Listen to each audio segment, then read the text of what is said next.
Quando você sai da sua casa e se dirige à igreja para celebrar a nossa missa dominical, você que acordou mais cedo, já se preparou e celebra conosco, você está saindo da cidade e indo para o deserto, para escutar a palavra, para receber o perdão dos pecados, para ser uma pessoa melhor, para receber a bênção e a graça de Deus, para endireitar a sua vida. É isso que nós procuramos na igreja, um direcionamento para endireitarmos a nossa vida. Nós estamos celebrando o segundo domingo do Advento. A vela acesa, a segunda vela acesa, de cor verde, nos lembra esta segunda semana de preparação que estamos iniciando. E o verde nos lembra esperança, novos céus, nova terra. E no segundo domingo do Advento, aparece a figura emblemática, sempre assim, de João o Batista, que é o último dos profetas e ele é o precursor, ele quem prepara a vinda próxima de Jesus. Depois nós veremos lá na frente que as pessoas estavam seguindo João e ele vai dizer que ele é a voz e que eles devem seguir o Senhor, até que num determinado dia, Jesus está passando no alto de um monte, João vê Jesus, ele aponta e diz: eis o Cordeiro de Deus, eis aquele que tira o pecado do mundo. É uma frase que nós falamos na celebração da Santa Missa, e as pessoas passaram a seguir o Cristo, que é o Emanuel, que é Deus conosco. O evangelho que nós escutamos, Marcos capítulo 1, versículo do 1 ao 8, é o início do primeiro evangelho. Na nossa Bíblia, a sequência é Mateus, Marcos, Lucas e João. Mateus, Marcos e Lucas são evangelhos sinóticos, têm a mesma espinha dorsal, e João é um evangelho mais teológico, um evangelho mais das coisas do alto, tanto que o símbolo de João é uma águia, quer dizer, o Cristo, Deus que se faz homem. Só que o primeiro evangelho que foi escrito não foi o evangelho de Mateus, foi o evangelho de Marcos, é esse que nós estamos lendo. Ele foi escrito ali entre os anos de 50, 52 ao ano 60, ele já estava pronto. É o primeiro evangelho, é a partir deste evangelho que se escreve Mateus e que se escreve Lucas, porque eles leram este evangelho. Tanto é que Marcos, ele é mais conciso, ele é mais objetivo, ele é mais resumido, então ele vai dando as balizas da fé de quem é Jesus Cristo. E é interessante que o evangelho, em 3 momentos, exatamente no início, no meio e no fim, Marcos insiste: quem é Jesus? Nós estamos aqui no capítulo 1, e no versículo 1, ele vai dizer quem é Jesus. Está escrito: Jesus, Cristo, Filho de Deus. Cristo, Christos, é ungido, ungido do Pai.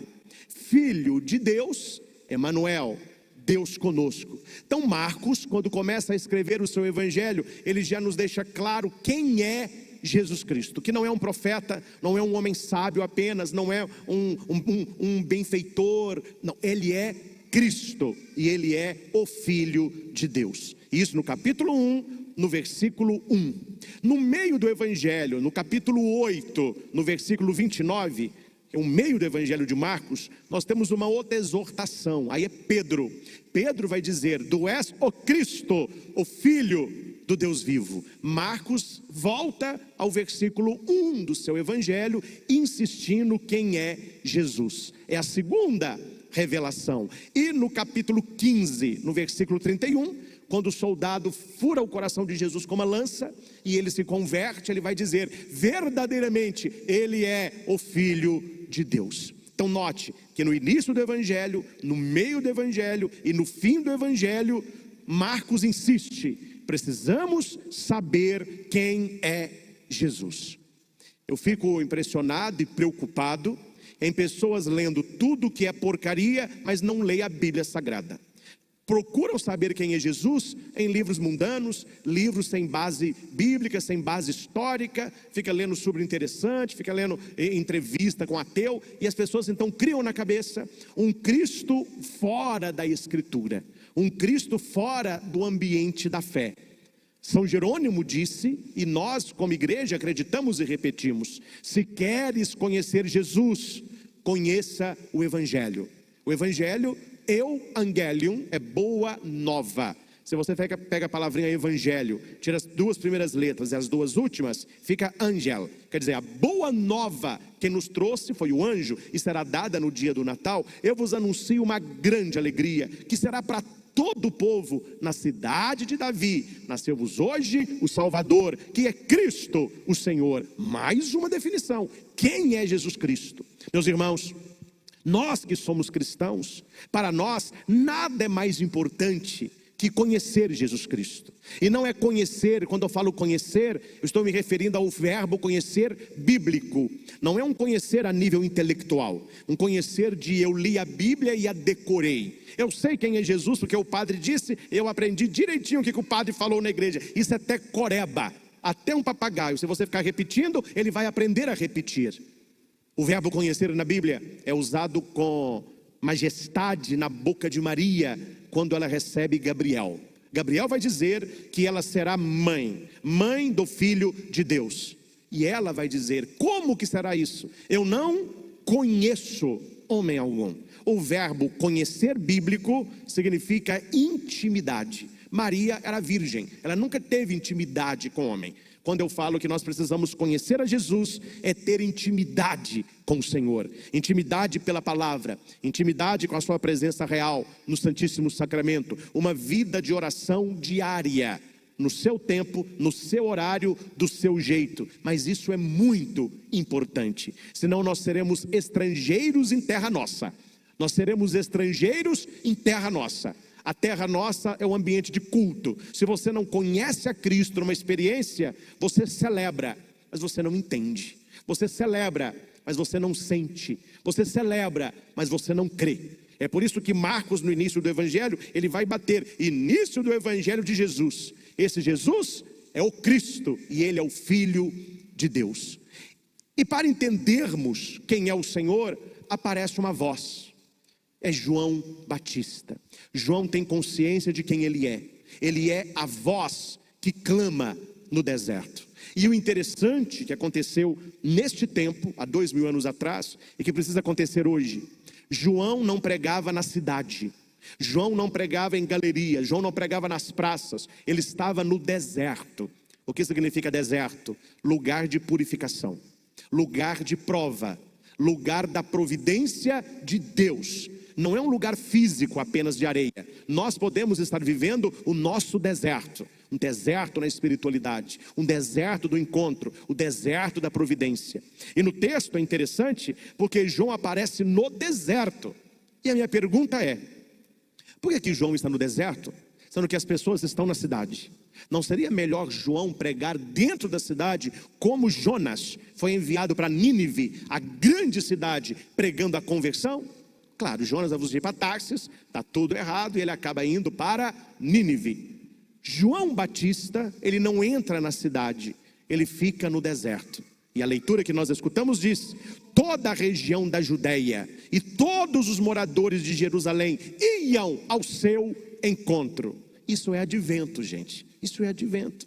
É sair do lugar que estamos, da vida que estamos e da pessoa que nos tornamos e partirmos para algo melhor, para algo maior, para algo que nos leve a Deus, para algo que nos dê a Deus. Quando você sai da sua casa e se dirige à igreja para celebrar a nossa missa dominical, você que acordou mais cedo, já se preparou e celebra conosco, você está saindo da cidade e indo para o deserto, para escutar a palavra, para receber o perdão dos pecados, para ser uma pessoa melhor, para receber a bênção e a graça de Deus, para endireitar a sua vida.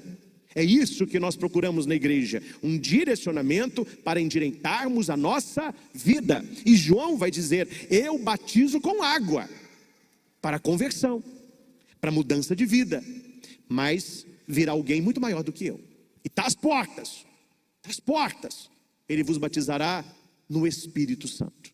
Gente, o contexto do texto é um povo de Deus que há muito tempo não ouvia uma palavra profética.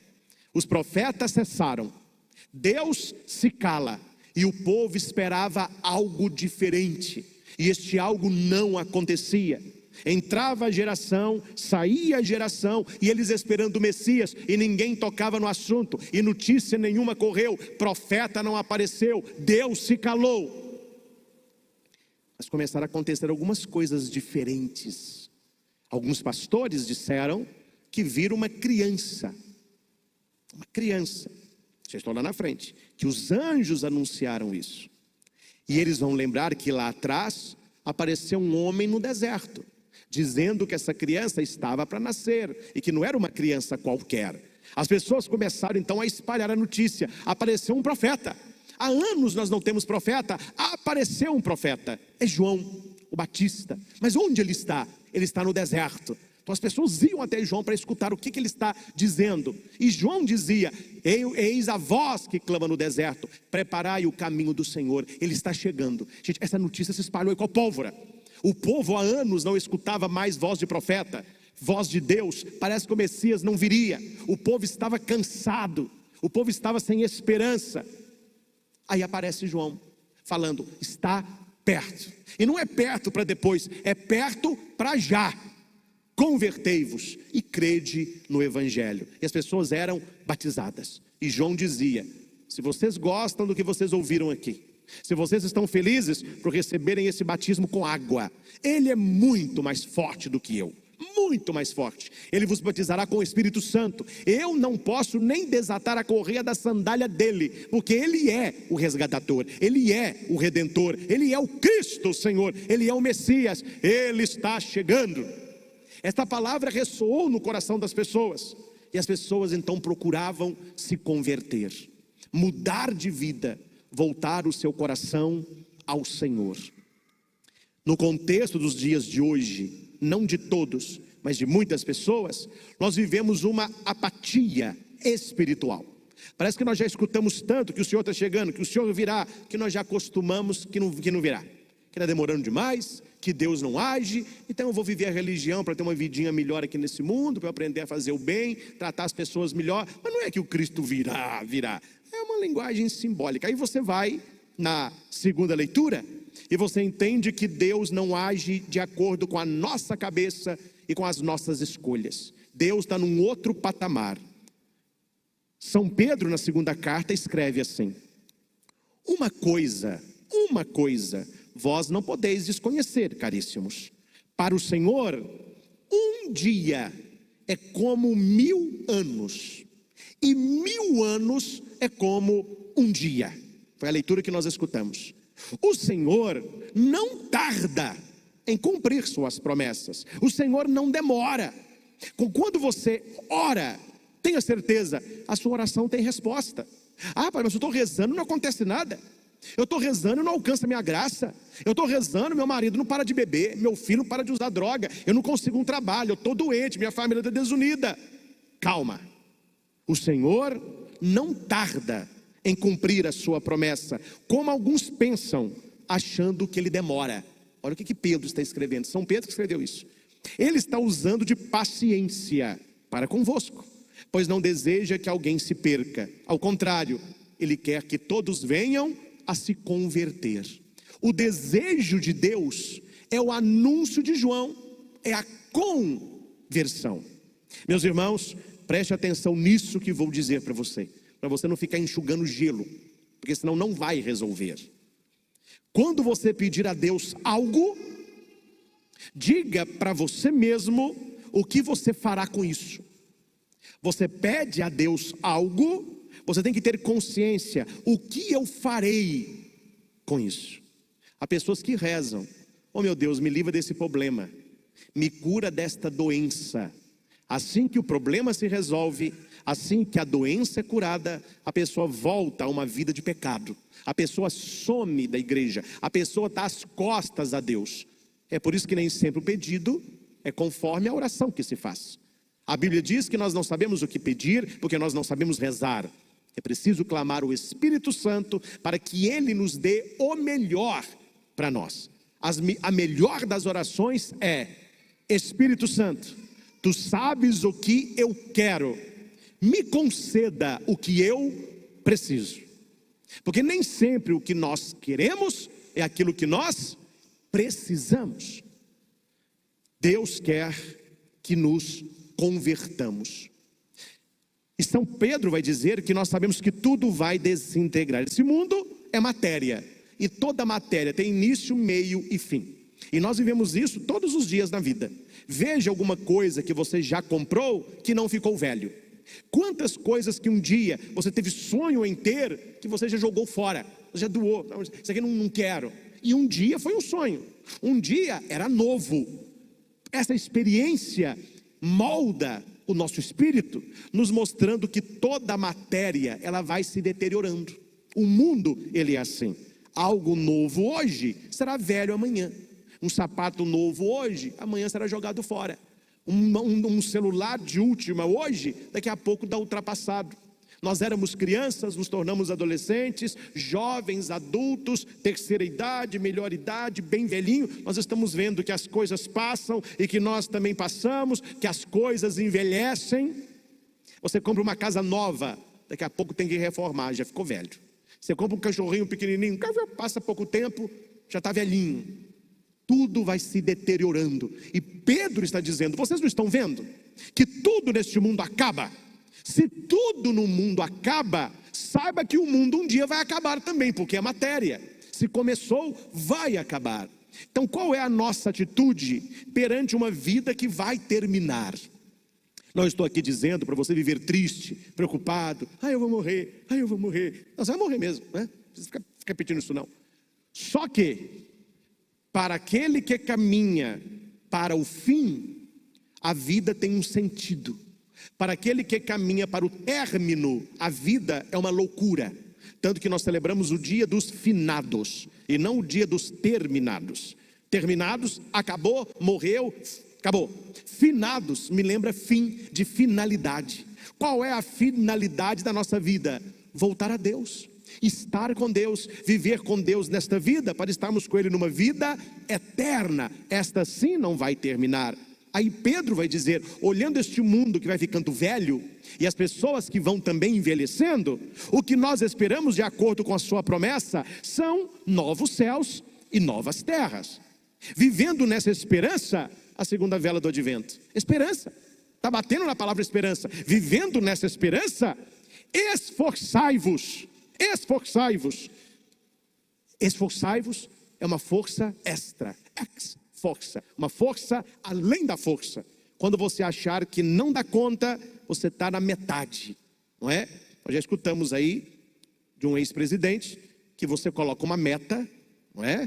Quando você chega na meta, você dobra a meta porque você não alcançou a meta. É mais ou menos isso na vida do cristão. Você coloca uma meta, a hora que você chega lá, Deus quer mais de você, e você pode dobrar e triplicar e quadriplicar, de modo que neste mundo que termina, que nós tenhamos uma vida pura, sem mancha e em paz.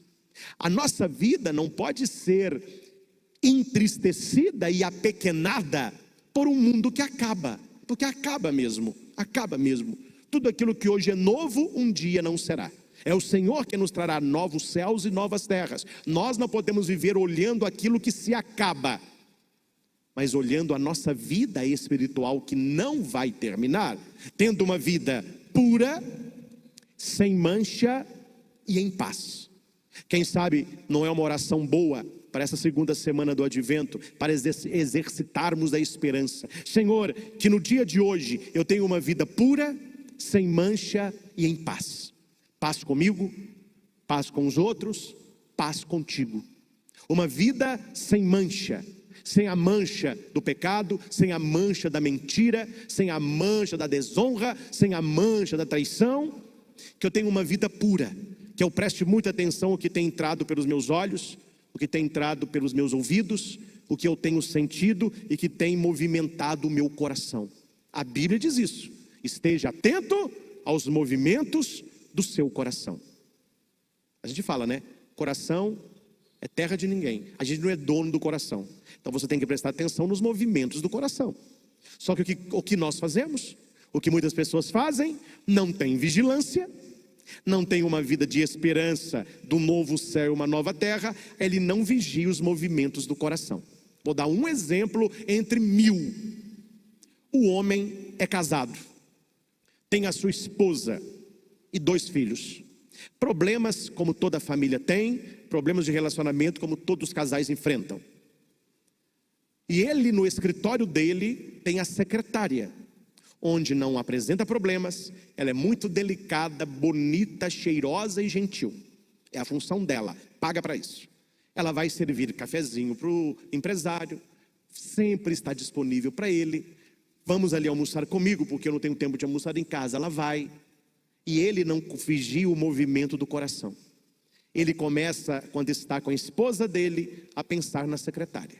Ele começa a criar na sua cabeça uma vida ilusória. A como seria se... E como ele não está vigiando o coração, ele vai mentalmente se envolver com ela. E depois que a sua mente já está envolvida, ele começa a se envolver realmente. Até que no final, você sabe o final da história, é uma tragédia, é mulher para um lado, filhos para o outro, a secretária sumiu na braquiara, e o cara vai pensar, nossa, se eu soubesse que no final ia dar tudo isso, eu não tinha, maldita hora que eu me envolvi com essa moça. Por que ele não pensou isso lá atrás? Porque ele não vigiava os movimentos do coração. O coração ele não muda da noite para o dia. Ele vai te dando sinais daquilo que ele quer, daquilo que ele gosta, para quem você olha. Se você tem o dom da vigilância, e se você tem o dom da esperança, que Deus melhora as coisas. Deus é capaz de melhorar a sua vida, melhorar o seu casamento, melhorar a sua família. Você vai investir nos novos céus e novas terras, mantendo uma vida pura, sem mancha e em paz. Olha como que a leitura de Deus está encarnada no nosso dia a dia e é clara como o sol ao meio-dia.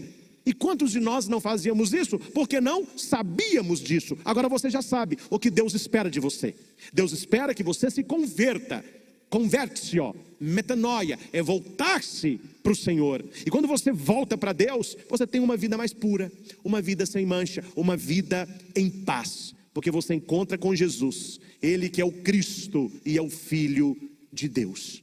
A primeira leitura, e com ela finalizamos, ela vai pedir o equilíbrio. Felicidade é igual a equilíbrio.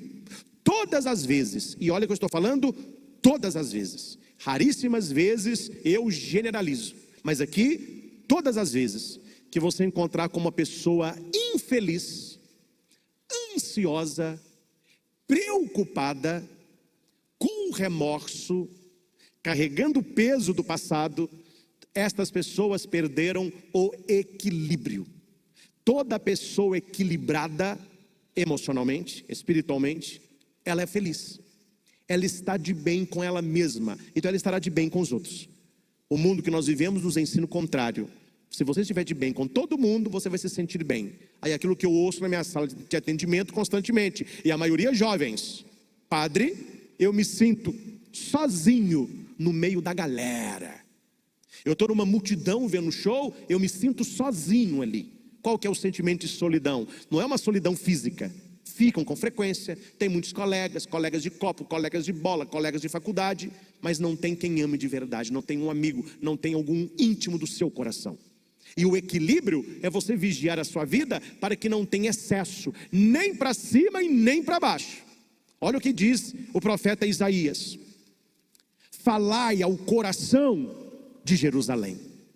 Quando você for conversar com alguém, quando você for orar a Deus, quando você for conversar com você mesmo, um curso que eu fiz em São Paulo de neurociência fala que toda pessoa que conversa com ela mesma tem um QI maior que os normais. Conversar com você, dialogar com você. Está sozinho? Pode falar até em voz alta. Quando tiver alguém, não faça, eles vão te internar. Mas o diálogo interno com você, a voz positiva, a voz negativa, só se você não presta atenção que você não escuta essas vozes. Domingo de manhã, você acorda, aí você escuta uma voz assim: levanta, tem missa. Aí você escuta assim, tem uma goteirinha, plique, plique, está chovendo. Você escuta outra voz assim: dorme mais um pouquinho, você trabalha tanto. Aí outra voz: opa, levanta, missa é importante, mas descansar também é importante. Aí eu quero comer isso, uma voz fala: come, come, come. A outra: opa, tem caloria, vai engordar, hein, come. O tempo todo nós temos duas vozes dentro da nossa mente. É o self 1 e o self 2. Sendo da mente consciente, sendo da mente inconsciente. Todos dois querem o seu bem. Só que uma quer o prazer momentâneo, a outra quer o prazer construído, a felicidade construída. Então, quando nós falamos ao coração, nós estamos exercendo uma atividade que me leva a escolher o melhor para mim a médio, curto e longo prazo. Porque como Deus não demora, eu também não demoro nas minhas escolhas, mesmo que aos olhos dos outros esteja demorando. Cada um tem o seu tempo, viva o seu tempo. E de vez em quando você tem que dizer para as pessoas isso, com carinho, mas tem que dizer, diga para o seu marido, para a sua esposa, diga para os seus pais, respeita o meu tempo. Eu não estou no seu tempo. Eu não consigo andar nos seus passos. Talvez eu seja mais lento, ou talvez eu seja mais rápido. Talvez eu demore a entender, talvez eu tenha um pensamento rápido. Cada um tem o seu tempo. Cada um tem a sua maneira de viver, o seu costume, aquilo que você gosta, aquilo que você ama. E para tirar essas arestas, basta falar ao coração. Falai ao coração de Jerusalém. A servidão acabou. A expiação das culpas será cumprida. Olha o anúncio do Messias. Preparai no deserto, olha onde João estava, os caminhos do Senhor. Aplainai na solidão a estrada de Deus. Repita alto. É bom estar sozinho comigo mesmo. Vamos lá. É bom. Filho, filha, se você não sente bem estando sozinho, pense mais naquilo que está no seu coração. Você é a sua melhor companhia, depois vem os outros. É você primeiro, depois a sua mulher. É você primeiro, depois o seu marido. É você primeiro, depois os seus filhos. E aqui eu não estou falando de egoísmo, eu estou falando de se cuidar para cuidar, se amar para amar, se entender para entender. Aplainai na solidão o caminho do Senhor. Ah, padre, não tem como eu sou feliz, eu estou tão sozinho. Você se perdeu, né, filho? Você se perdeu. Porque se solidão fosse tristeza, já que é a lista da tristeza, me coloque no primeiro, não é? A vida do padre é extremamente solitária. Claro, nós temos momentos de companhia, de celebrações, de palestra, de amizade, mas a nossa vida é uma vida muito sozinha. E eu digo para os rapazes que me procuram: padre, eu estou pensando em ir para o seminário. Qual o conselho que o senhor me dá? Eu falei: duas metas. Primeiro, tenha intimidade com Jesus Cristo. Sem Ele o sacerdócio não se vinga.